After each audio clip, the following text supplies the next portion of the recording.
do thank you for your deliverance that shall take place on tonight, God, how you should set people free from death. We give you all glory, honor, and praise. A church in Norfolk, Virginia holds debt revivals. Individuals with large debts are selected, and then donations from parishioners pay off those debts. The church members then destroy their credit cards. It's kind of hard to serve the Master and MasterCard. And so we've chosen to get rid of those cards to line our lives up with the Bible. Our debt liquidation program actually takes our members, pays off all of their debts except for their house and their cars. What you're saying is, in a way, very unfashionable in a society that preaches the gospel of shopping, okay? The gospel of buying things. Exactly. We are desperately hurting because we have established a level of success that says the more credit cards you have, the more you're worth. When really, in essence, that's not true. Our society has been really set up to keep us struggling and not give us relief. I believe that there's going to be economic fallout. And I'm telling my church, be prepared. What goes up? It has to come down.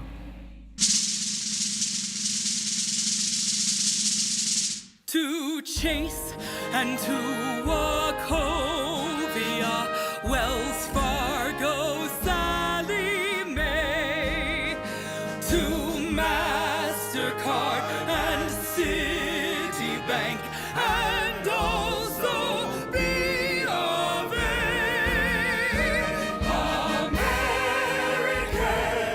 Express and Visa, Morgan Stanley too. In debt we trust, so pay we must. We owe it all to you.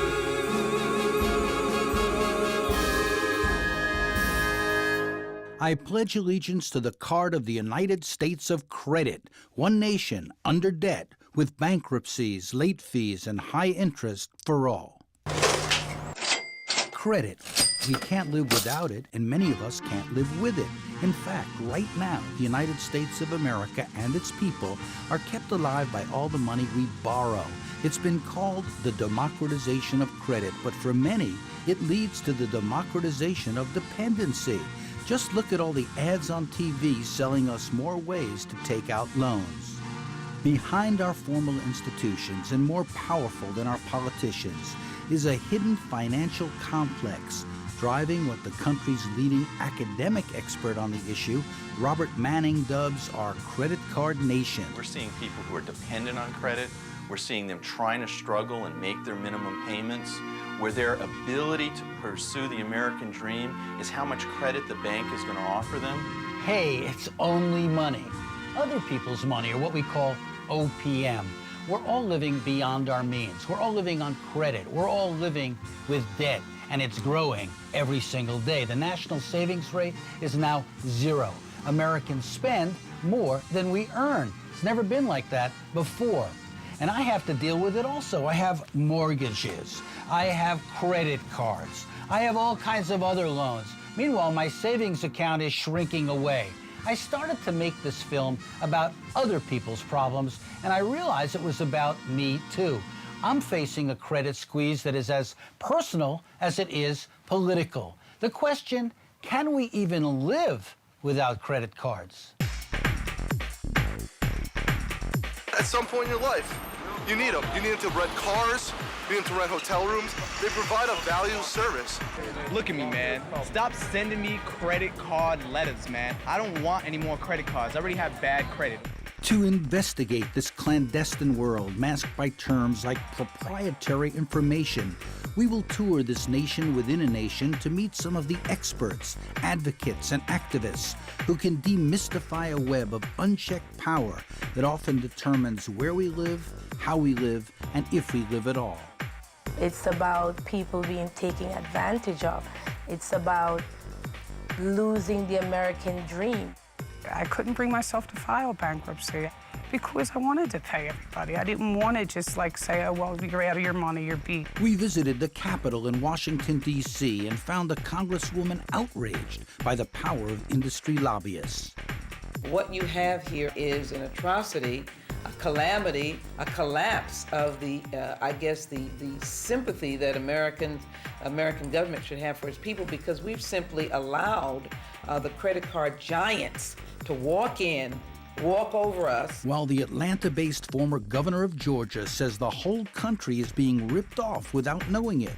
Credit card debt has taken the greatest asset, to a large extent, that middle-class America had, working America, and that was the equity in their home. And so we have this really threat to the way we are as a people, and nobody seems to be concerned about it. From coast to coast and shore to shining shore, in every mall and on every street, Americans are hurting without always being aware of why. This is not just a story about credit card mania, but what lurks behind it. What former Reagan advisor Kevin Phillips calls financialization, a powerful credit industrial complex deliberately engineered by excessive debt. Let's spend a few minutes with a certain individual we'll call Mr. Money. The idea of credit used to be so simple. Hello, I'm Mr. Money. People can't seem to get along without me as cash or credit. What does credit mean to you? Gosh, I don't know. Buy now and pay later, I guess. Not bad. But there's a lot more to it than that.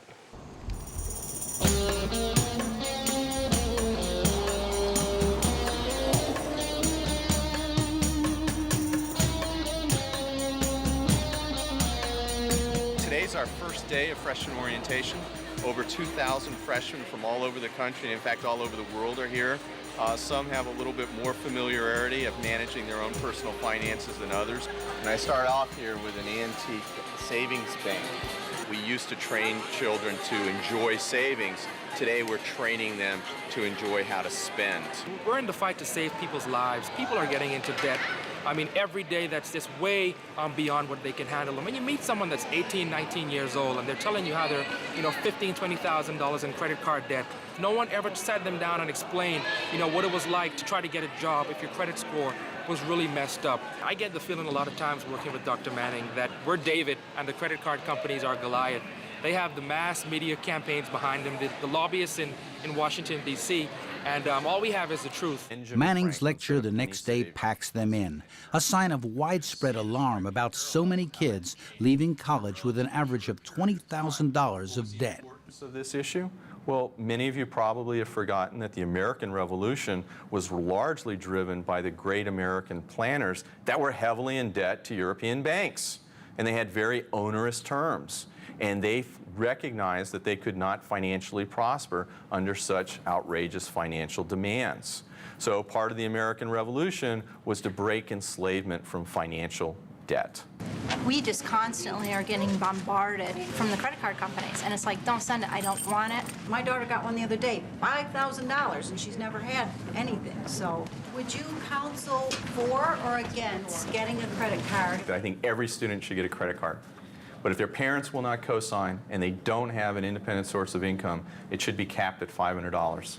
And only if the student isn't delinquent in payments, then it would be raised $500 a year till graduation to a limit of $2,500. One former student, Andrea Rodriguez, wishes she had listened. I remember the first time when I went to a mall with a friend of mine, and there was a whole bunch of people outside just advertising credit cards for college students. So I applied for one. And of course, I didn't put the right income because I wanted a credit card. And a couple of weeks later, I received a credit card for a limit of $10,000.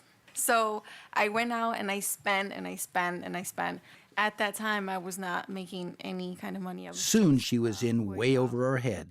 I got a lot of bills over $5,000. For one credit card, I owed, $7,000, which was not the $10,000 credit card. That was another credit card. So I was like, I can't pay this. I was just going crazy. So I decided, my cousin actually is in with finance, and I decided to just go bankrupt at 21. Gee, Mr. Money, do girls have to learn all this about credit, too? Well, Judy, women do most of the shopping when they get married, and very often spend most of the family income. And now let's see just how shopping can be fun. Real fun. This is a toy that's designed for children 3 years and up. The Barbie Register toy. And it actually gives you the exact sound of an acceptance of using a credit card when it processes it at the cash register. There's also Malibu Barbie, who comes with her own gold MasterCard. And there's Shopping Girl Barbie, where she has her own store to pick and choose with her credit card. While Manning was warning parents and students of the dangers of getting suckered, local banks were setting up tables to sign up new customers right outside his lecture room. They'll need anything for deposit. They're giving out free backpacks. Okay. They get 0% on the purchases for 6 months, and then it goes to standard interest rate. On students, we usually give a line of somewhere between $300 and $500. What's the interest rate, or how much does it cost to? I don't know the interest rate offhand, sorry. Okay. Manning knows he's fighting an uphill battle against a culture that thrives on consumption. Just need your signature. Right here, please. The key for the banks is to get them dependent upon consumer credit, shape their attitudes towards savings, consumption, and debt, and to then multiply the number of financial products that they're buying from that particular bank. So the credit card will lead to the student loan, to the car loan, eventually to a home mortgage, and then maybe some insurance products and investment opportunities. And it's free while they're a student. Young people today that see credit as a social entitlement have no understanding of what it's going to entail to repay those loans back. Once they're used to living on borrowed money, then the banks realize that they'll be following that pattern possibly for the rest of their lives. The pressure on students is intensifying. The cost of student loans is up thanks to the manipulation of interest rates. A lower fixed rate has been replaced by a higher variable rate. That means $5,800 more on average for students to pay off their debts. I am so broke. I was so broke. So broke. Have you had to roll change to pay for something recently? Yes, see, yeah, right now. No wonder campuses are welcoming presentations like this one by James Cunningham called Funny Money, teaching financial literacy to students. A student in Pennsylvania robbed a bank for cash to pay his debts. Other students have committed suicide. What they find themselves in is in such a high level of debt that they can't possibly pursue the kinds of careers that they anticipated. This level of debt really is going to define their future and is going to have a significant long-term impact on American society, where students can't go into the streets. They're not going to be able to demand social change because not only do they have a student loan debt to pay, but they've got credit card debts as well before they're even 22 years old. I wish if I could go back and start over, I would have never touched credit cards. I tell my little brothers and sisters, whatever you do not get a credit card if you can help it. My name is Amelia Martin. I'm 27 years old. I'm from North Carolina. I guess about 10 years ago, I realized that I had accumulated a nice chunk, about $12,000 worth of credit card debt that I wanted to get rid of. I was 20 years old and I had a ton of debt already. And then I found these 0% cards, which made a lot of sense, right? That was like a way to beat the system, use the credit cards, and not pay interest. It seemed like a really great idea. These are all my 0% cards that I'm not using. This one, those are both Chase. This one, I have debt spread across all of these cards and I'm managing all of these cards. This one I just canceled, which was very exciting, but only because I made a payment late and they charged me a lot of money. You have to do a lot of research. They usually only last about a year. You have to pay everything exactly on time. You have to keep up with it. It's a lot of work. I have my day planner where I have, things that I'm doing in my life, as well as when credit card payments are due and when credit card 0% cards lose their 0%. I I don't know, it's a lot of work. I think in about 8 years I've managed to pay off $6,000, which is half of my debt, which means I guess what, I have another 8 years. So it's going to take me 16 years to pay off $12,000. So I'm looking forward to the day when I don't have any debt. That'll be a good day. Student debt is now a global problem. Will Hutton writes in London's Observer, the young have always lived for the moment, but now they face a grimmer future than their parents. Some young women are selling their eggs to pay off their credit card debts. Who is a deadbeat in American society? Is it somebody who is least likely to pay their debts? Or is it somebody who's more likely to pay their debts? In credit card speak, I'm considered a deadbeat because I like to pay my whole bill in full every month. They want me to be what they call a revolver, only pay the minimum, and then they can sock me with interest of up to 30%. Wow. Like many customers, sometimes I'm late by a day or two, and boom, that makes me eligible for late charges and penalties. I don't understand, Mr. Money. How can you earn credit? To earn credit, first you have to develop your character. You have to be trustworthy. Today, trust has very little to do with it. What happened to good word or trust? Well, you don't have that anymore. You got credit cards. Now if you have bad credit, you can't get a house. And if you don't have a house, you're homeless. And then they blame it on you because you're lazy. That doesn't make any sense. Individual cardholders are up against a giant industry with a well-designed system for maximizing profits, often at the expense of consumers. They wouldn't give it to you for free if it was free money? Never. Never. Got free money, but you have to pay. Got free money, but you have to pay. From the sea to the shining sea. Got free money, but you have to pay. Signing up for bankruptcy. Got free money, but you have to pay. Everyone's a cardhead, blind like a crackhead. They send it in the mail, soon your house is for sale. MasterCard, Visa, pushing to squeeze. You're pre-approved by Amex for credit, Scamex. More and more sectors of the American economy recognize that their financial success is based on the success of the credit card industry. This is Wilmington, Delaware. There's a bank on every corner. Behind me, the headquarters of MBNA. It's a state known for its favorable business climate, for its low taxes, and for its politicians who will do the bidding of the credit card companies. MBNA is now owned by the Bank of America. Fewer and fewer banks, some say 10 in all, dominate 92% of the industry, supplying, get this, 1.5 billion cards worldwide held by 158 million card holders. That averages to 10 cards per person. The banks persuaded Congress to deregulate, leading to consolidation and higher prices. Pro-business court decisions allowed them to base operations in low-tax states like South Dakota and Delaware and end consumer protections against usury. You and I may not fully understand how the credit industry, the card companies, and big banks operate, but they understand us, their customers. Everything here is very clearly thought out and premeditated, whether it's having conferences and think tank sessions about how to encourage people to accept more debt, to work with merchants, for example, to persuade merchants with empirical information that if your average customer pays in cash, that if they use a credit card, they'll buy 20–25% more. 3 big companies maintain vast databases on every American. They have more data than the CIA, says computer expert Daniel Gross.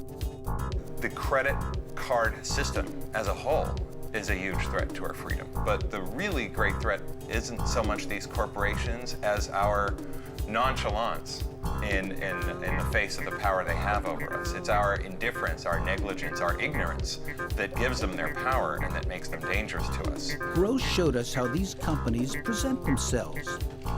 This is the homepage of the Experian website. Notice how it has all the friendly colors and it's very inviting, happy mom, happy kid, very friendly, non-threatening, and that's the way they want you to feel about the multi-million-dollar business they have making money on your information.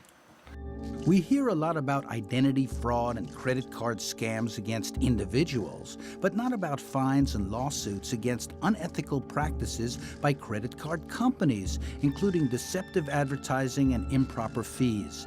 These credit bureau practices were riddled with abuses too. They've now simplified their products and the way they determine credit scores. Credit score is a number that is calculated differently by each credit reporting agency using a proprietary formula. Proprietary is another word for secret, which is how much of the industry operates. It decides on your credit worthiness and can often unilaterally change the agreement it has with you even after you've signed it. I don't bother reading most of the things I sign when I get them from my credit card companies. You're a lawyer. Most people have difficulty understanding the amount of paper that your credit card company assaults you with. Multiple pages. The pages are at least 15 in number. The print is very small. And again, this is an example of drafting by a risk-minimizing lawyer. What the big banks and credit card companies understand that most of us don't is that our society has changed fundamentally. Consumer credit drives our economy, but where is it driving us to? Everyone is scrambling to pay their bills. In many states, you can take out a loan using your car title as collateral. We followed these two guys into a title loan store in Delaware. Well, we went in to get a title loan on Eric Penner's automobile here. The book value of this car is probably about $9,000.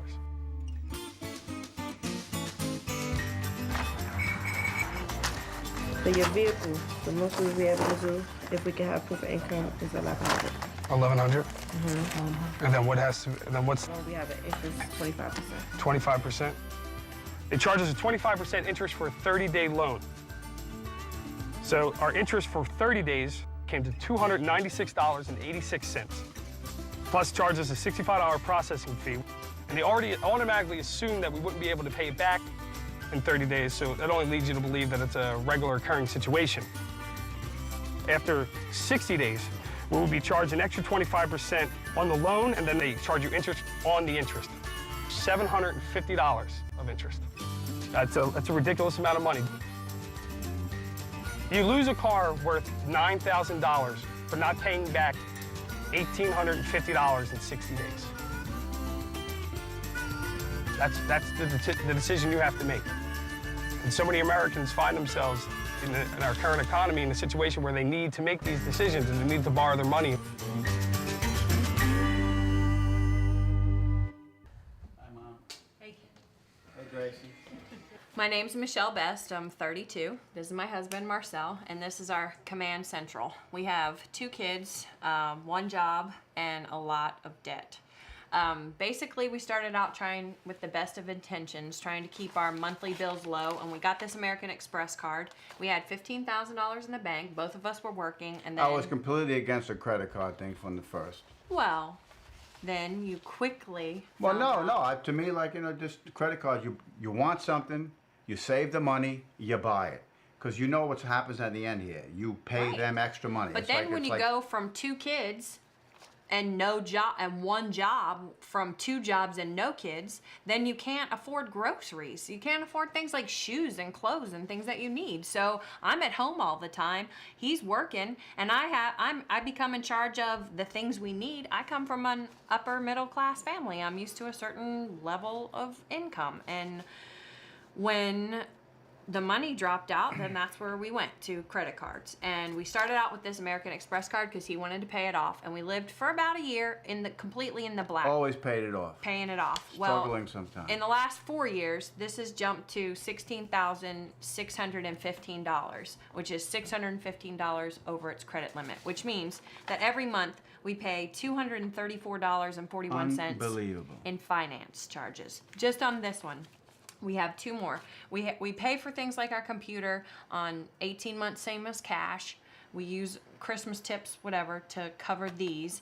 We make sure that we don't miss any payments, because almost every single offer, if you miss one payment, then you get Boom. all of the interest lopped on. Just waiting for you, just like floodgates, right? They just attack you right away, you know? Just You make missed one. Make one mistake, you know?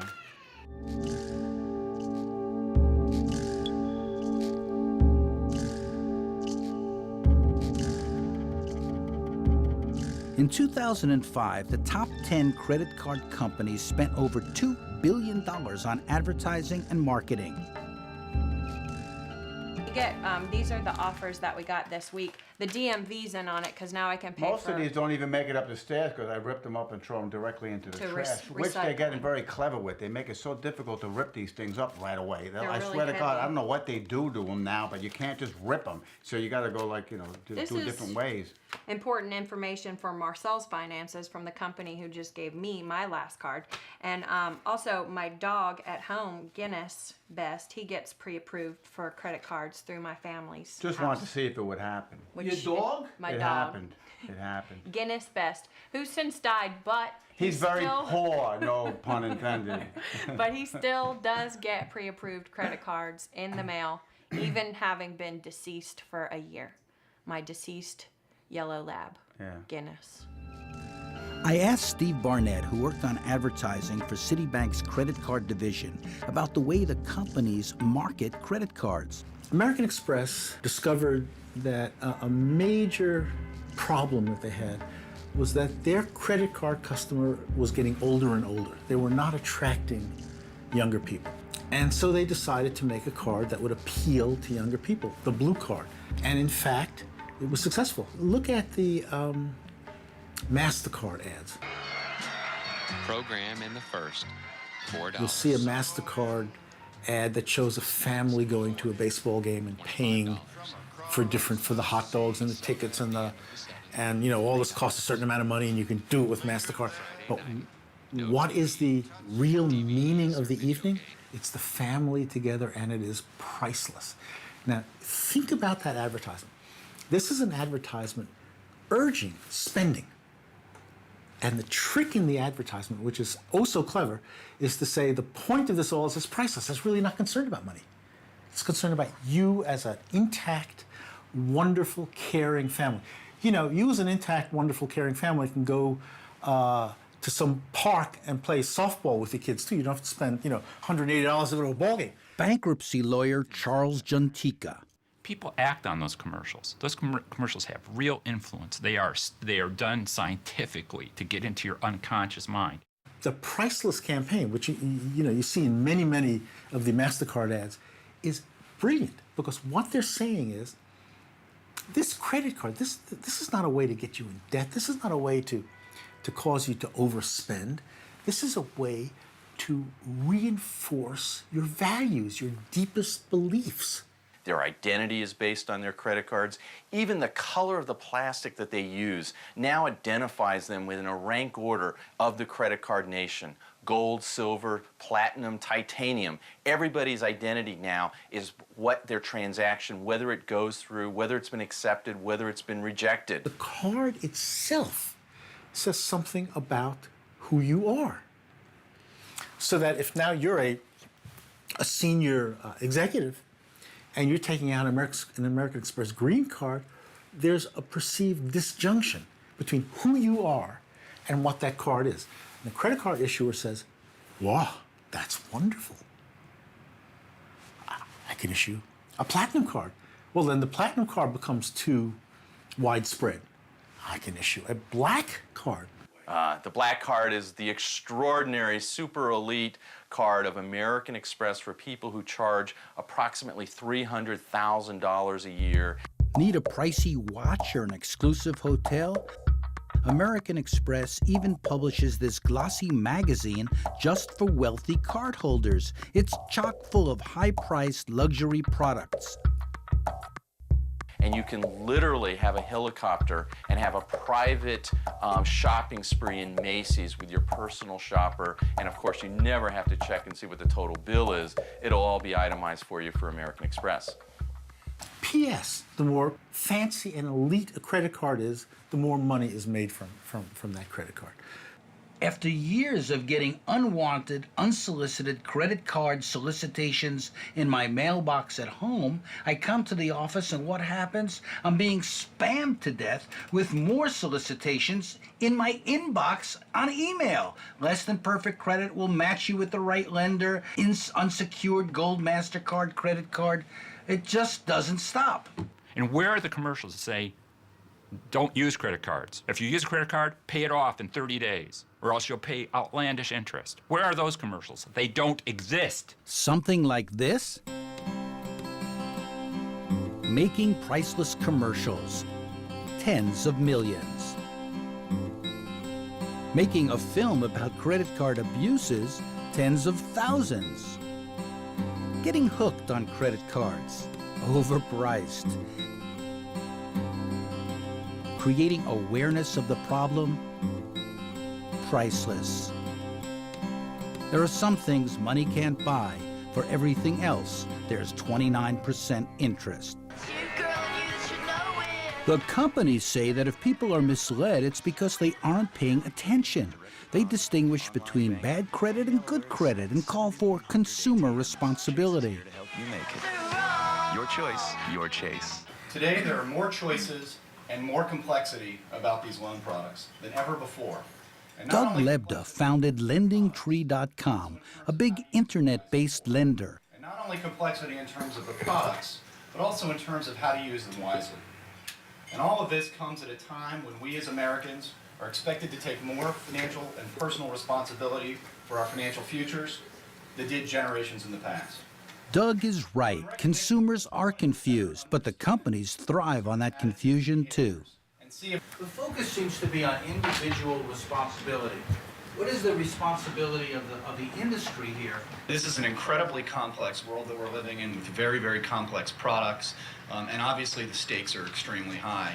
I think it's important that consumers stay very informed in that process, and we as LendingTree, as well as the industry in general, I think can do a very good job in helping to educate and helping to inform and making sure that consumers get the right answers. Bullshit. Did the banks say the same thing about mortgages? Did they say, we'll give anybody a mortgage? No, they have pretty strict restrictions and criteria by which they determine a mortgage. But that's what they say. Any institution that lends you money is obligated to define the conditions under which they're lending you money, which are commensurate with your ability Isn't to that pay. their responsibility? Don't they have a responsibility? Who's the they? The banks. Of course they do. lenders. Of course they do.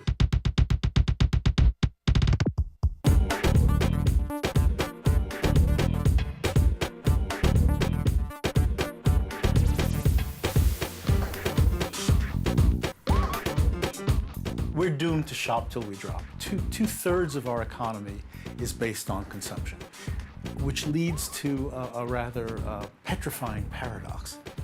If we cut back on consumption, which obviously is good for the environment, it's good for a number of things, the U.S. economy collapses. In a sense, we've built an economy that needs rampant consumerism as a fuel just to keep the engine going. I know I'm not the only one dealing with this because I spend a lot of my time at the park. I call it the office because that's where I live basically and work. And all of the moms that I know talk about this. This is part of our coping mechanism is being able to complain to each other about how this is really affecting our lives. Tops on the conversation list is always our financial situation. You pay the minimum every month. You don't get ahead on anything. You do shuffle. We have an American Express that you have to pay off every month, so that gets shifted. We just shifted like $2,000 onto a Discover card that has the most ridiculous interest. And so that's got like $5 grand on it now. I just feel like everyone is kind of living above their means or struggling to get kind of what people could have years ago, like a house and a car.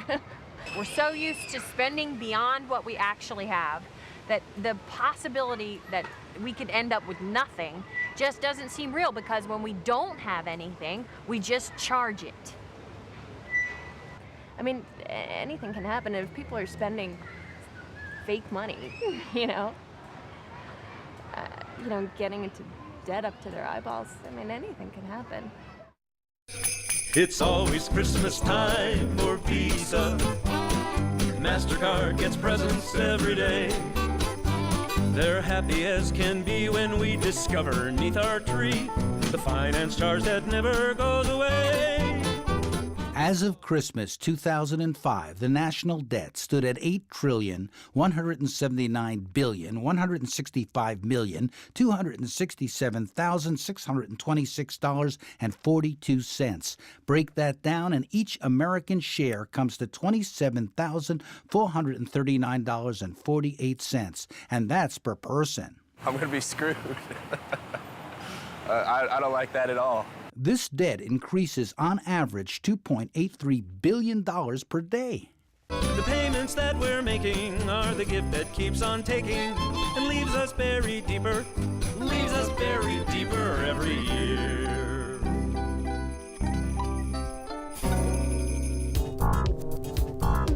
As the national debt threatens to rise to $10 trillion, a new national debt clock is being built. I know nothing about it. I know absolutely nothing except for it's just making my family even more poor. These figures boggle the mind and for most of us remain an abstraction.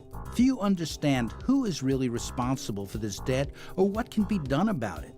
I know the figure behind me is what each family or each person in the family owes. I don't even make that kind of money. That's crazy. I'll never be able to pay it off in my life, okay? I don't know whether that's a graphic enough demonstration for a country that has the biggest deficit in its history, which, as I say, is bad for America, bad for the whole world. It is as if there are no limits on how much money the country and its people can borrow.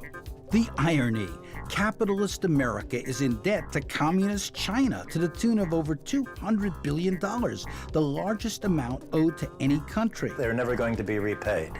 Economic historian Michael Hudson, who worked for the Chase Bank, says the debt will never be paid back. Adam Smith said that no government had ever repaid its debts, and the same could be said of the private sector. The U.S. government does not intend to repay its trillion-dollar debt to foreign central banks, and even if it did intend to, there's no way in which it could. Most of the corporations now are avoiding paying their pension fund debts and their health care debts. The government and big companies may not have to pay, but people like you and me do and will. And our own collective consumer debt is staggering, doubling in the last 10 years. According to the Federal Reserve, it is now over $2 trillion. This figure, representing credit card and car loan debt, excluding mortgages, translates into approximately $18,700 per U.S. household. Add in mortgages, and we're talking another $7 trillion. Borrowing now, paying later has become our way of life. This is Shirley, and I'm calling from Card Service. We're in the office today to 10 p.m. Central Time, and it's urgent you return the call today. Collecting debts today is a growing business, with an army of companies out to pressure you and then sue you when you don't pay off. Even when annoying, these calls seem to be an improvement over the days when a loan shark might break your kneecaps if you didn't pay up on time. There'll be another envelope, same amount, tomorrow night. A lawyer who prosecuted loan sharks knows how it works. Lou Cherico. The loan is enforced by threat, by violence, but in almost no cases does the violence escalate to an actual killing of the victim. Because if the victim is killed, the loan is gone. So if you want to use the term, an administrative beating could be given, a beating enough to make the victim feel threatened, be harmed, but not sufficiently bad so that the victim can't function to get the money to pay the loan shark. That's the way the system works. These loans are very expensive, but often the only funds small businesses can get. The guy who has the bodega in the South Bronx, he's got to pay for his vegetables every day. He has a couple of bad weeks. Still, if he doesn't pay the vegetables, they don't deliver. He has nothing to sell.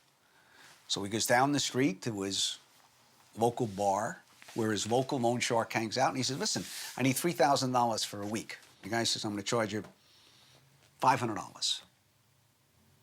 If you don't pay it back next week, it's $300 for every week after that. What choice does he have? Today, like the mafia, most of the credit business has gone legit, thanks to laws influenced, if not shaped, by the power and money of big banks. It feels like a conspiracy. The debt system seems to be creating a nation of scammers. Scammers on the part of banks and financial institutions, and scammers on the part of people who are trying to figure out ways to beat the system. True? Yes, I agree. I agree they're both co-conspirators. Tell me about this. In doing this and making this money, they are in effect perpetuating this conspiracy because they're giving it to people that they know cannot pay the money back and cannot afford the usury.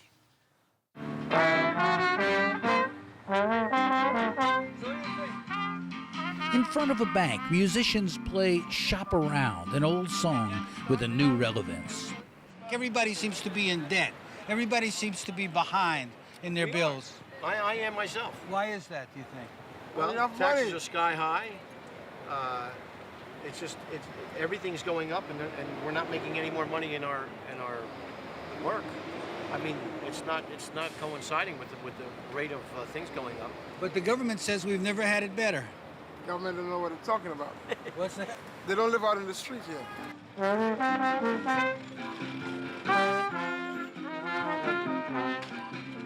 To interview households who had incomes. Tamara Drought of the Demos think tank says that while financial education can help some people, it's not the answer, because credit card debt, which has tripled since the 1990s, is a symptom of other changes in the economy that it's rarely connected to. One, we're not going to educate our way out of this problem.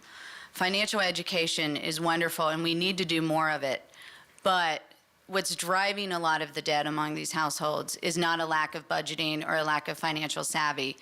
It's an economy that is increasingly stacked against them. Debt is a symptom of much larger economic and structural issues facing households. One, we've seen a decline in incomes or a stagnation of incomes, particularly in the lower income household range and also for middle income households. At the same time, costs have really skyrocketed. Healthcare, housing costs, the cost of sending a kid to college. And finally, we've got to look at public policy and what has happened. And what we see is a real retrenchment in terms of providing a safety net for households. How did it happen? How did we go from being a nation that made things to a nation that buys things? How and why has the economy become reorganized around the means of consumption instead of the means of production? When did the mall replace the factory as America's economic engine? People have difficulty realizing that the new economic conflict in our society is between creditors and debtors. There's still a tendency of many left-wingers to think in terms of the class war and the wars between employers and employees.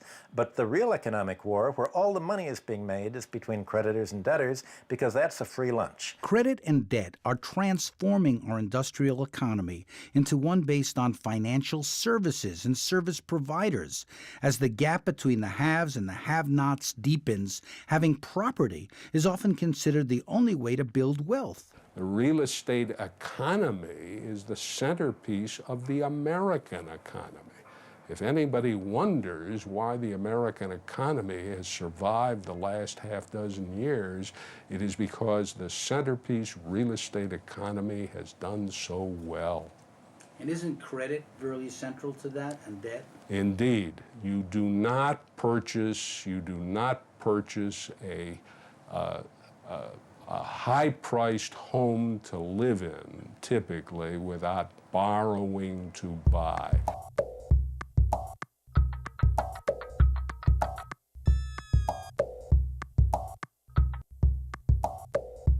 But a 2006 HSBC report found that the biggest rise in housing values is taking place in what they call a bubble zone, with housing overvalued by as much as 40%, creating an illusion of trillions of dollars of inflated wealth. Yet for many Americans, reality is now spelled realty. Mr. Money, my father's been making payments on our home for years. That's called mortgage credit. And sometimes the payments may run for as long as 25 years. Years ago, when suburban families paid off their loans, they had mortgage-burning parties. Remember Archie Bunkers? Yes! Well, here it is, the bunker mortgage. The Declaration of Independence for us. From now on, we own a whole joint. 20 years old. Today, most families will never pay off their mortgages because of constant refinancing. As Napoleon said to Waterloo, this is this. Okay. Now, Remember when we called our homes our castles? That's a metaphor that goes back to the days of feudalism when the lords owned the land and the serfs did the work. And a historian of debt says that what went around then is coming back now. The price of getting a home in America is to enter into a lifetime of debt servitude. In a sense, have we become serfs? You know, are working people... We've become mobile serfs in America. The families are tied to the debts, and no matter where they choose to live, they have serfdom with a free choice. And the free choice is just where you want to live and what bank you want to borrow the money from. This is truly serfdom of the 21st century, where for many millions of people there is no hope in sight. Is reaching into medieval times going too far?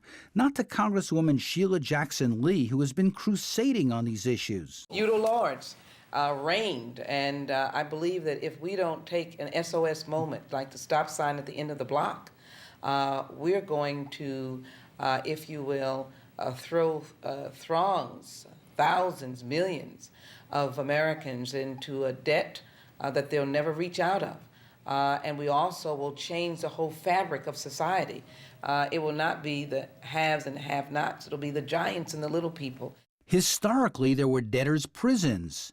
Now, for many, our homes have become our prisons. It's there we try to figure out how to make ends meet and keep a roof over our heads. We don't lock people up anymore, but we certainly keep them trapped at the mercy of a very powerful lending industry. We've set up a system where people are cashing out equity in their homes, which for the majority of Americans is their primary source of wealth.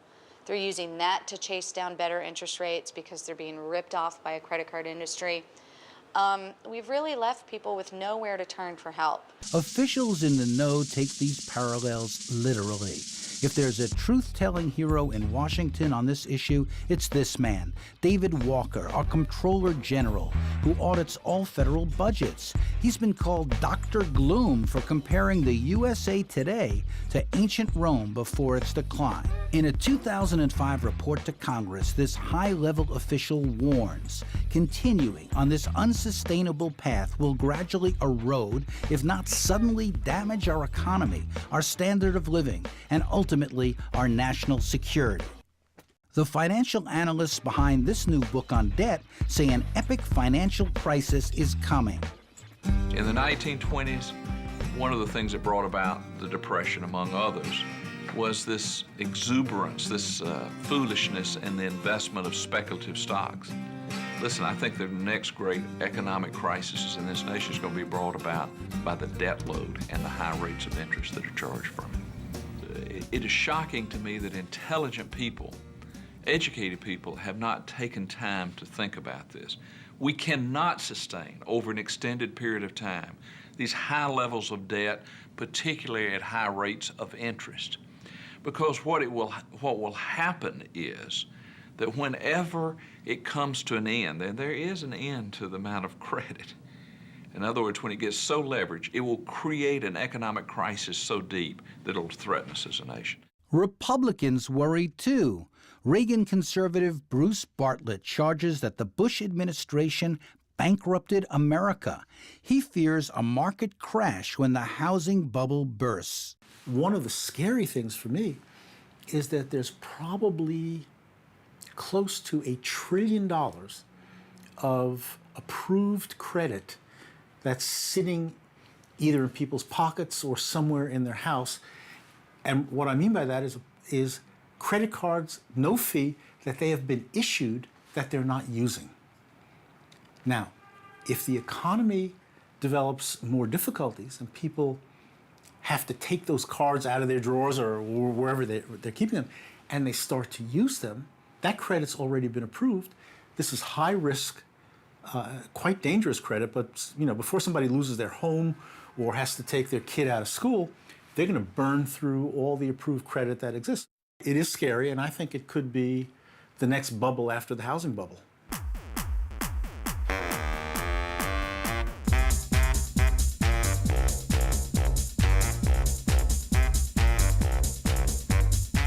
We know that your life is hard, so please put down your guard. We'll send you a gift to give you a lift, a shiny new credit card. Don't fret that your funds are low. You can use it wherever you go. Whenever you do, your debts will accrue and give us a happy glow. It's so fantastic, fantastic. When you pay with Blasphemy, with Blasphemy. You may not know you know someone. I mean, your coworker may look all sad and you think it's her boyfriend. It's really the fact that she owes $15,000 in credit card debt, another $20,000 in educational debt, and is getting calls all day and all night and can't sleep. But she does not share that with you. More than 2 million Americans went bankrupt in 2005. Among them, Joe Sucher, a fellow film producer. Bankruptcy was kind of like a foreign country I didn't want to visit, sort of a judicial Baghdad. Frankly, I didn't even know what the term meant until one day I happened to turn on C-SPAN. The word bankrupt, as we know it today, comes from the 16th century Italian bancarotta, which literally means broken bench, referred to in a legend that said when a money trader became insolvent, the bench or table on which he used in the market was literally broken. The Latin root of the word includes corrupt in the meaning. I'm not particularly religious, but Jesus was a very peaceful man, right? He was, not a violent guy. The one time he was a little violent is he went into the temple, and Citibank, Chase Bank, MBNA were there changing money, and he took their tables and he threw them on the ground. Okay, we want to get biblical about this. Well, let's get biblical about this. They're making 54% net profit. That is evil. And they're making it off the poorest members of our society. That is evil. After a 15-year marriage, 2 kids, I found myself in divorce hell. Legal briefs filed faster than speeding bullets. In the end, I had little in the way of savings and less in the way of income, but I did have credit cards. I used them to keep up with my bills, and the offers just kept coming.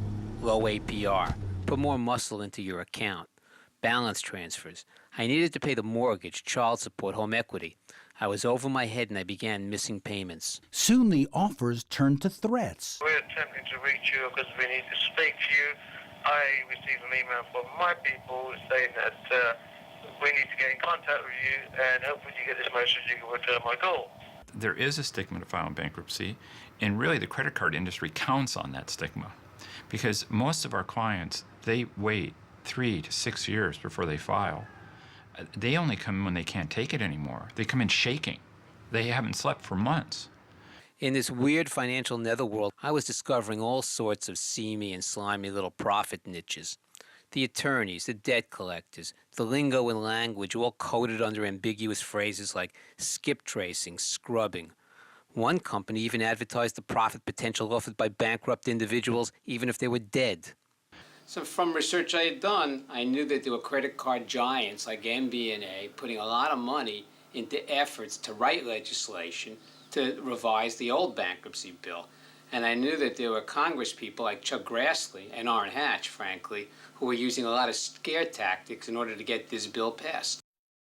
Where the average person in America is paying $550 per person additional for goods and services because somebody else didn't pay their bills. I tried avoiding the calls, but occasionally I'd get caught, and then I tried to reason with them. Some were sympathetic. They even sounded like human beings. I hope you better things happen for you. Well, as you know, a lot of people in this country right now are in the same position. Oh, so many. You don't even know, sir. No, the rich get richer, and the middle class stay poor. Now, the principal substantive argument we have heard here is that this bill goes too far and too fast.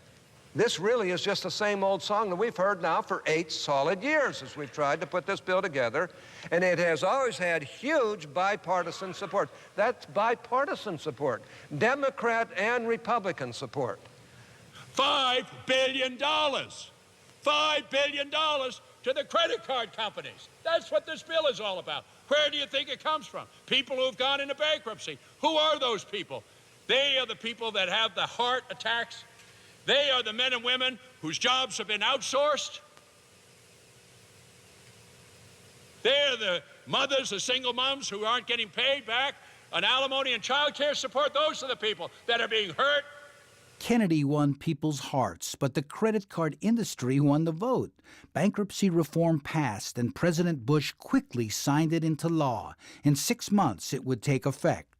President Bush signed a sweeping revision of bankruptcy rules today. The new law makes it harder to erase debts by declaring personal bankruptcy. At today's ceremony, the president said it will cut down on fraud. Opponents have said it helps creditors at the expense of the poor. Do you think, in a worst-case scenario, could I lose the house? Joe found that the new bankruptcy bill limited his own options. Even in bankruptcy, they can still come after you. And when you think you've dealt with one pest, another pops up. Like that arcade game, Whack-A-Mole. Joe is still fighting to keep up his morale and also keep his home, which showed up on foreclosure.com. He's not alone. Having to declare bankruptcy is a very difficult situation.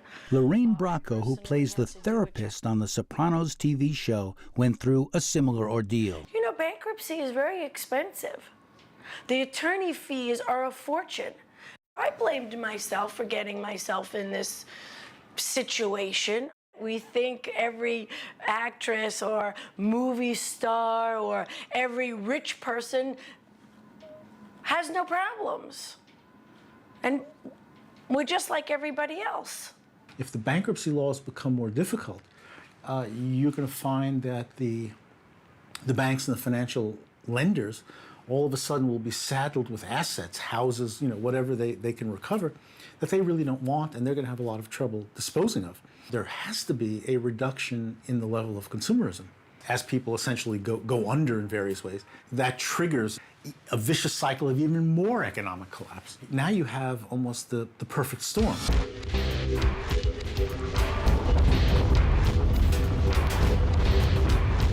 The victims of Hurricane Katrina found their finances devastated, along with their homes and communities. The so-called bankruptcy reform bill passed just weeks earlier specifically ruled out floods as grounds for bankruptcy.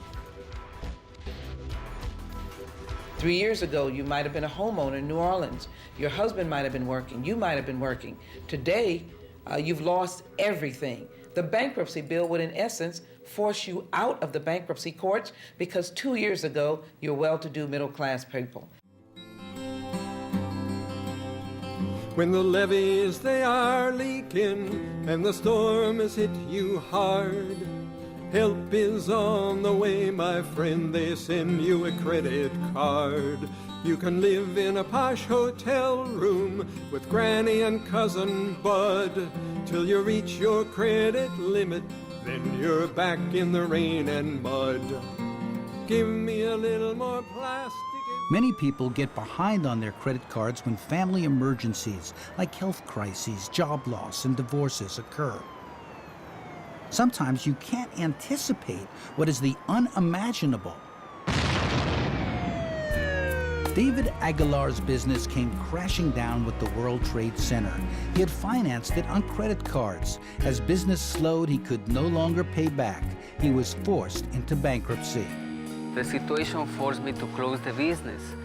One day I realized and I couldn't do anything. I sent everybody home. I closed the business. I couldn't make any profit anymore. I tried to be responsible, even if to pay my rents, to take care for my kids, for my house, but I couldn't anymore because I feel a lot of pressure for my debts. My debts don't let me to sleep, don't let me, to breathe or to live in peace. My next question, Mr. Speaker, is whether or not this old, stale bill respond to the medical causes of bankruptcy that shows that because there's death in the family, illness or injury, people go who try to repay their bills and they fall into bankruptcy. We are at a point of going over the flat earth, falling off the edge. And if we don't gather our thoughts together to refocus this credit card system or the credit system of America, you will have a nation of debtors. What I don't understand is why Congress has allowed this. We're keeping the Congress's keys. They're like our employees. We're stacking the decks by writing big checks so we can do as we please. The bill on bankruptcy benefits our industry. It keeps you on track for paying us back as your top priority. It's so fantastic, fantastic. When you pay with plastic.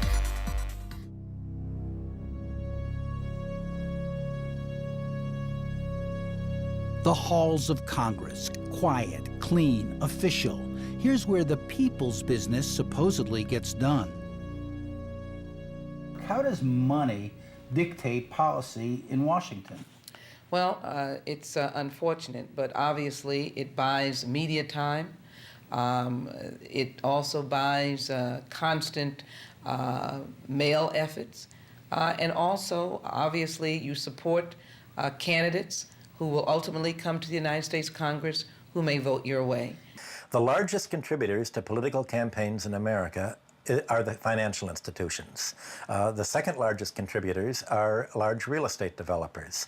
That means that if you're running for office, you have to get elected by promising to support policies that are supported by the real estate sector and by the financial sector that lends to the real estate sector. So the politicians are pretty much bought.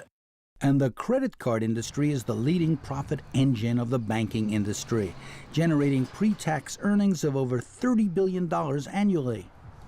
Some members of Congress do worry about the debt problem. They know we are living on borrowed money and borrowed time. This is a multi-billion-dollar industry. They are making more dollars on the excessive fees than they would at any time on the alleged goods that you are supposed to be buying.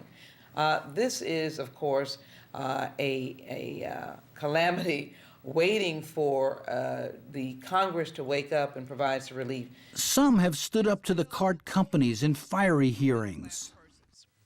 Since this bill was written, Mr. Speaker, Enron, WorldCom, Adelphia, United Airlines, LTV Steel, Kmart, Polaroid, Global Crossing have filed bankruptcy, and they did not have to use a means test. Does the time old has stale expired. bill deal with the Gentlelady will loan suspend. sharks? This is a travesty and should be defeated.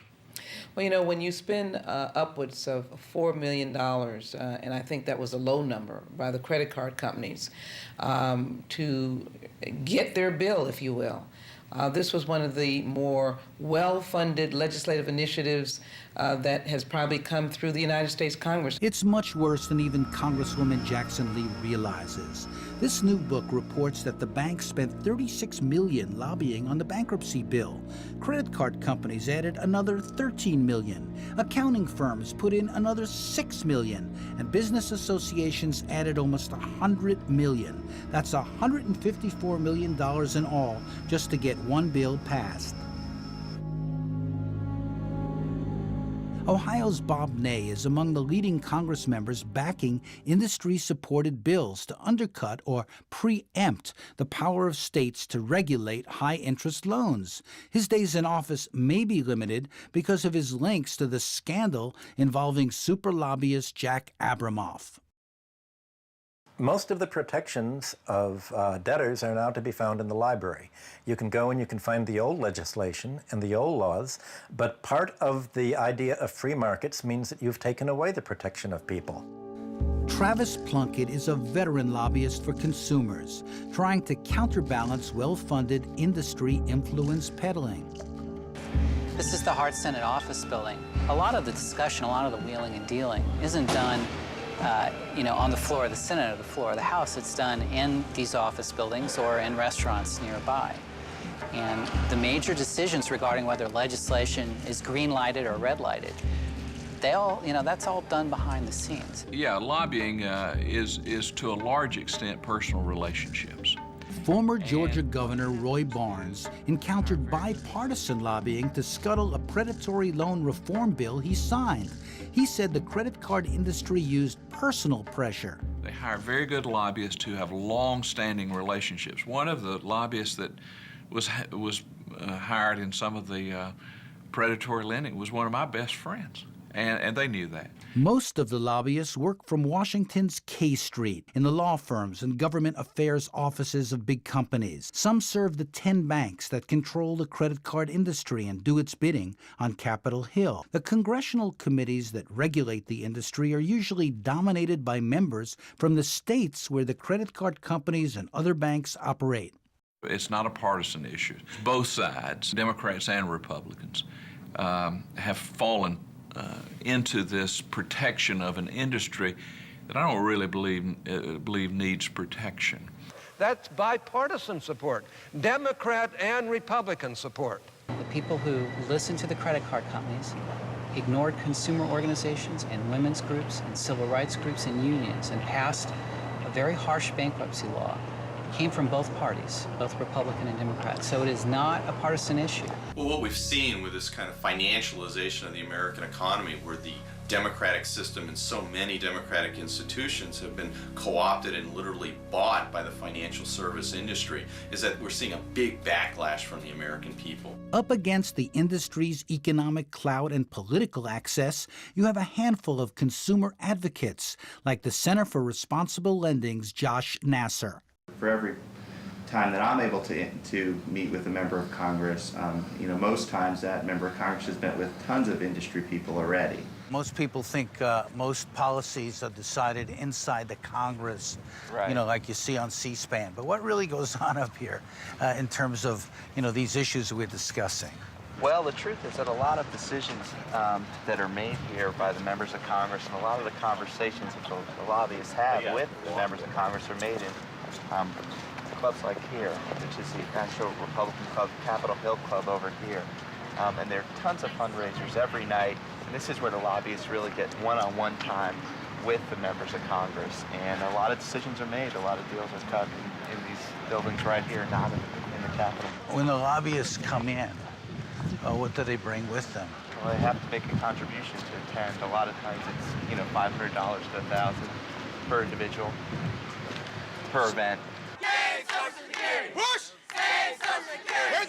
Citizen activists like members of ACORN representing poor people also try to get their voices heard. You know, when I was 16 or 55, I earned $5 an hour in a factory. But we can't afford to live like this. Right. Well, it's better than nothing. You know what? You should have never, because it is nothing. It is nothing. It is nothing. No, the civil conversation is done. Who are you up against? You are up against powerful forces, a big industry, big budgets, big lobbyists. They go to meetings. Guy was telling me he goes to a meeting with guys giving out checks with thousands of dollars. When they have committee hearings, they'll have one panel for the banking industry and the brokers and so forth. Then they'll have another panel for the consumers. We'll fly someone in from Minnesota or something, a person who has been victimized by predatory lending, to tell their story. I mean, this is heart-wrenching, but by then the bankers are gone, the brokers are gone, and members of Congress, some of those are filtered out. It might be after lunch. They don't give a darn. Really, it's all about money. If you can't maintain a certain amount, no bank is gonna let you have a checking account. So when you gotta cash a check cause your kids need to eat, there's a check cashing place about a block up the street. When the money's tight, you don't have to wait. There's a 500% interest rate that you keep rolling over on that payday loan. And if you can't afford the freezer, you can rent to own. You gotta make those payments, bro, you can't miss one. You can buy it 3 times over by the time that you're done. If you do miss a payment, they will repossess. And when your ice cream melts, it's gonna make a mess. Cause they're predators. They keep devouring more and more. They're predators. They're getting richer by preying on the poor. When you get a check and you don't have a bank to get the money immediately. You can't wait. It's not like you get paid on Fridays, you're getting cash, and you go take care of your business. You're getting a check. What am I gonna do with this? I don't go to the bank because I don't have an account there. They give me the runaround about this, that, and the other. Gotta have $300 in a bank to start an account and all this. So I go to the check cashing spot. That's the scam. That's how they catch people. Check cashing stores and tax rebate joints are everywhere in poor neighborhoods. Traditional banks are not. We're in the center of Bedford-Stuyvesant, Brooklyn, which is one of the largest black communities in this country. You have signs all over the neighborhood that say, no credit, bad credit, no problem, come to us. Need fast cash, come to us. Sarah Ludwig works with a group that sees the credit crisis as an issue of economic justice. If you look at this map, for example, what you see for New York City is that this chain Rent-A-Center, which is a rent-to-own store, has located all of its stores in predominantly low-income communities of color. You want to buy a 19-inch TV? You can get one at a mall for $195. Renting to own it here will eventually cost you over $700, over 78 installments with an interest rate of 238%. What happened about 20 years ago is that bankers said they made a anthropological discovery, a breakthrough. They found out that the poor are honest. Almost the only people who believe that they should repay their debts are the poor people. And in fact, the less money you have, the more you believe that the debts should be paid. What this means is that even though the poorer you are, the higher the interest rate you pay, the poorer you are, the greater the likelihood the bank has that you're going to repay the debt. We're in front of one of the largest tax prep chains in the country, H&R Block, which offers instant money to people. Come in and get your taxes done, and we'll front you your refund and any earned income tax credits you're expected to get right away. You'll get it in 1 to 3 days from us. What's the interest? The interest rate is anywhere between 40 and 700% annual percentage rate, because these are very short-term loans that are being made by some of the largest banks in the world and siphon out $1.6 billion a year for tax prep and loans. H&R Block, Jackson Hewitt, Liberty Tax, and all these independent tax preparers are basically functioning as brokers for these very large banks. And what you really should see behind this storefront looming are some of the largest financial institutions in the world, particularly HSBC. Banks like HSBC don't like to answer tough questions. They refuse to talk to us on camera, even after one spokesman confirmed that the bank does finance rapid tax refund loans. He claimed the loans are not expensive and help consumers. Members of ACORN say that neighborhoods in Washington, D.C., a few miles from the Congress, are being devastated by mortgage scammers who engineer the gentrification of poor neighborhoods through what's called subprime lending. Poor people end up paying higher interest. The real estate industry calls subprime their hottest segment. It's not about race and so forth anymore. It's more of a class separation in this country. And the very, very wealthy continue to thrive and survive. The rest of us are just trying to scratch and make it. Josh Zinner and his small team of legal aid lawyers is barely coping. Here in New York City, we have a foreclosure prevention hotline, and we get calls from all over the city from low and moderate income homeowners who are at risk of foreclosure, particularly from predatory lending. And we're just getting deluged these days. Foreclosure rates are very high.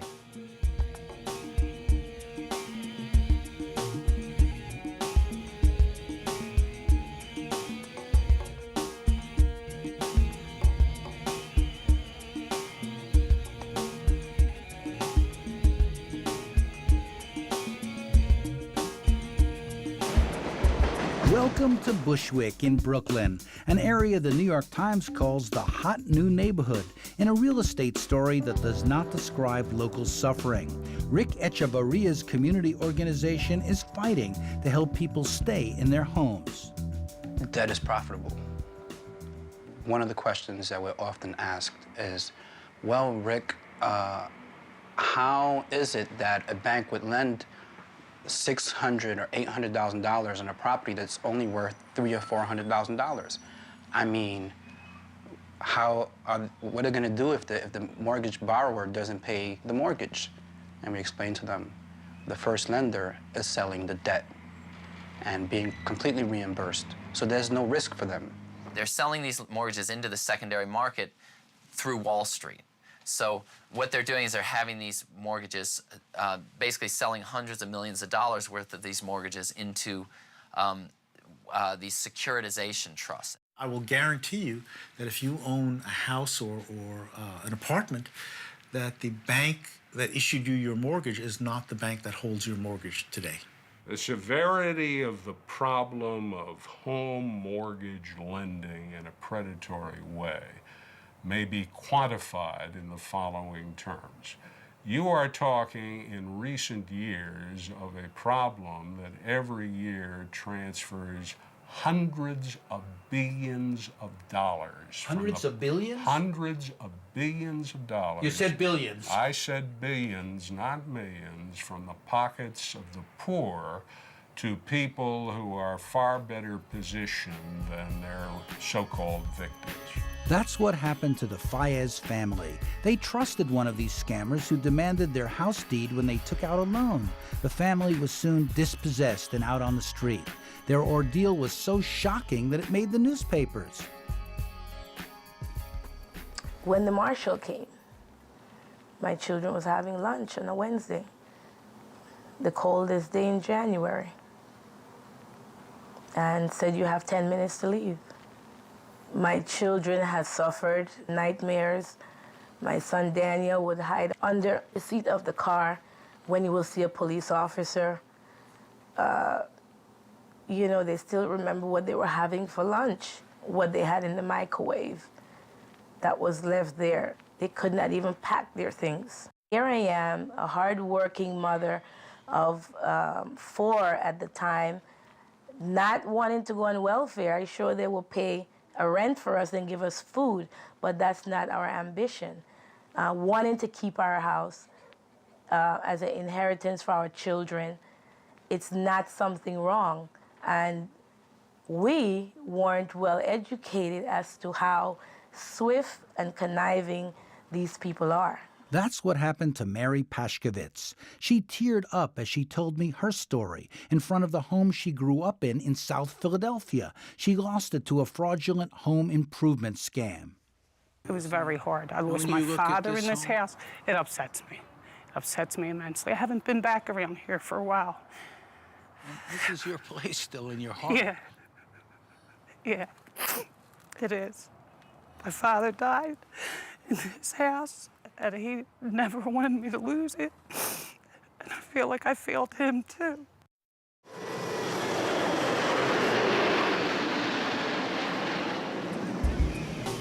The military, including soldiers just back from Iraq, are also being targeted. The New York Daily News reports more than 100,000 U.S. troops have been saddled with long-term debt in return for short-term cash from payday loan stores, charging interest rates that would make the mob blush. Poorly paid soldiers put up their paychecks as collateral to these high-interest short-term loans. Here in the Norfolk region is the largest naval station in the world. Plus you have the largest naval amphibious base in the world. And 3 years ago, there were 3 payday lenders in the area. As of yesterday, there are now 26. I know some guys that keep using it and using it and using it. And they don't know how to stop because it's money right there in their hand, right quick like. The money's more accessible in this area, so everybody just almost attacks one specific area until it dwindles, and then they just move to the next one. Counselors here at a Norfolk Navy base told us what they're confronting. In this office, we have a completely anonymous survey. It asks very specific questions about have you used a payday lender, and it goes on from there. We had 164 respondents recently, and the first question was, did you have to renew your loan to take out another one to pay the first one back? And out of that 164, 111 said yes, they did have to do that. The next question is, if so, how many times did you have to do that? And they range from, we only did it once, 13 people only did it once, to one person who had to roll over that loan 40 to 60 times. One person said, I hopefully will never do a payday loan again. One person said I was living off payday loans. One person said I had to feed my family, I had no choice. One person said it took almost a year to get out from under one loan. It was a trap. They are designed to force dependence. In the future of our country, waves of destructive forces will continue to batter against our foundation. When any force weakens the interlocked blocks of our political and economic freedoms, as good citizens, we must be quick to use the tools our Constitution gives us.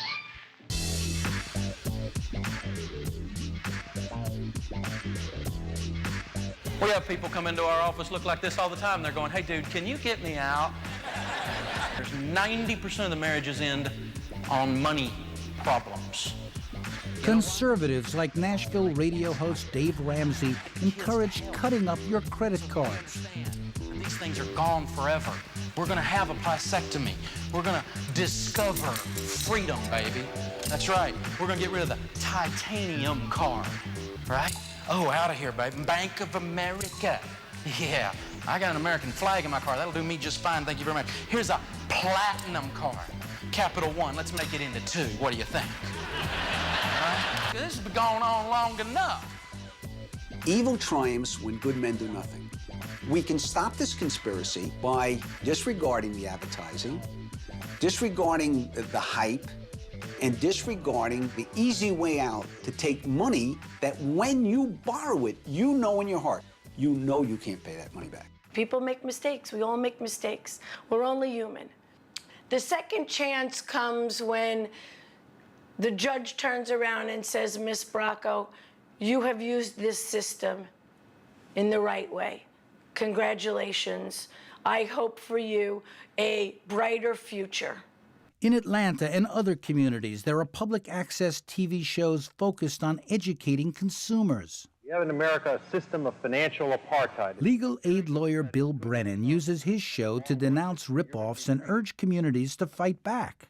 If they send you a piece of mail, throw it in the trash. If they knock on your door, call the police because they'll steal from you. They do things with a pen and a paper, what we would not allow to be done out here on the street with a gun. In Brooklyn, an expanded credit union serves the community with free tax preparation as an alternative to predatory lenders. It's a great alternative. We're a not-for-profit organization. We're cooperatively organized. We make just enough to cover our expenses, provide the service, and we return the extra to our members. We're not here to make money off of our members. We're here to serve them. What we need is good, firm, but balanced regulation and legislation.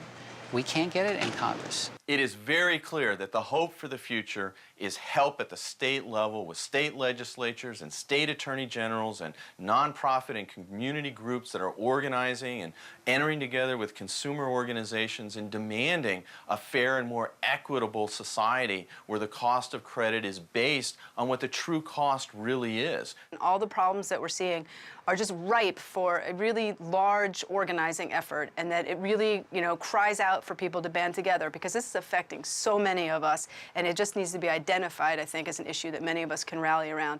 It's an economic justice issue, it's a civil rights issue, and it's a question of just basic fundamental fairness. It's really frustrating to see people's lives being destroyed because these guys are seeking the buck. They're just they're chasing revenue, they're chasing profit. It's net income to them. But to us, it's people's lives that are at stake, and so that's the fight that we're in here. I think that this issue can be a catalyst of bringing folks together behind a single idea, and that is that these abuses have to be changed and they have to be stopped. If I were thinking about running for president, and there'll be somebody that come along, and I'm not, I've gone straight. If I were thinking about running for president, I would make this a national issue, and you know why? Because everybody would understand exactly what you're talking about. My tour of our credit card nation was ending. How depressing to find so many people suffering and to realize that I'm part of the problem. I'm back with my calculator, my bills, trying to make ends meet. With billions at stake, with both political parties implicated, it's like a turnstile that you get into, but you never get out of. What can break through and create a sense of national outrage about credit scams and predatory practices? Can this problem become a national issue in a country that seems to believe in debt we trust?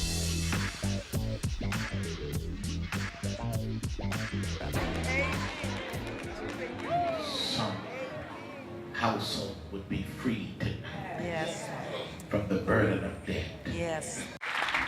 Many believe, like the parishioners of Norfolk's Mount Carmel Baptist Church, in the rhetoric of the Bush administration, that there may be a faith-based solution, an answer from on high. But these parishioners also know that the good Lord helps those who help themselves and also works in mysterious ways. Some believe that it was divine intervention that caused the recent tragic helicopter accident in the skies over New York. It elicited seething anger, however insensitive, towards powerful credit card companies. An MBNA corporate helicopter down at about 4:40 p.m. today. All were rescued from the water by emergency services. 6 top credit card executives from MBNA, then the largest card company in the country, nearly drowned when their company chopper plunged into the East River near the United Nations. MBNA is the most notorious loan shark credit company in the country. And when their helicopter crashed into the East River with half a dozen senior executives, I mean, it was hard for people like me who've seen the suffering those guys have created not to think this was some sort of biblical retribution. Wilmington, Delaware, that's where the helicopter was heading. I don't wish that on people, but when you've seen the suffering I've had over the last 20 years, part of me felt sorry, but part of me had to feel that maybe there is a God.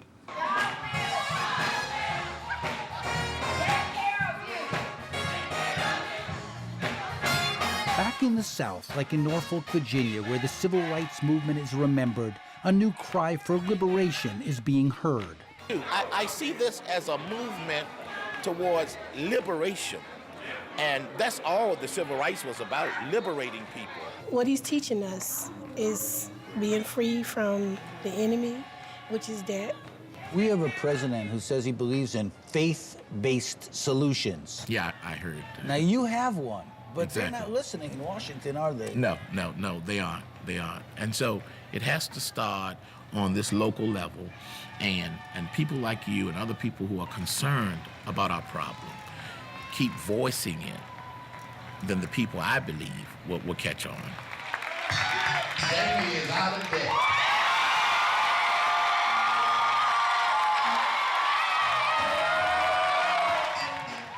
Pay cash.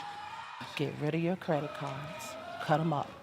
Do people think you were nuts? Sure they did. Your family? But look who's laughing now. I'm out of debt.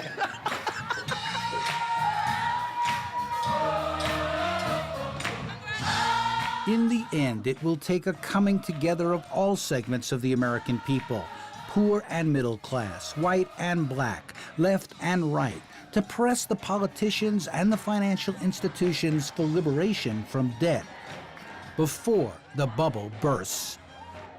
In debt, we do trust. Hell yeah. In debt we trust, you better not trust long.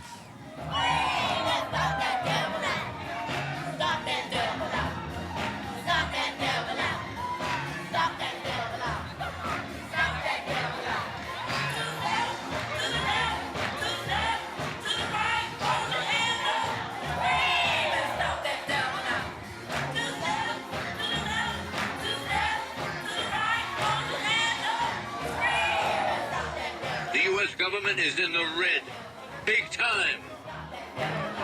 It's scary. The run-up in debt has economists, Wall Street analysts, academics, and Congress nearly at a state of nervous breakdown. In economic terms, we have never experienced the impact and danger of such a debt load before. No markers, no reference point. It's terra incognita.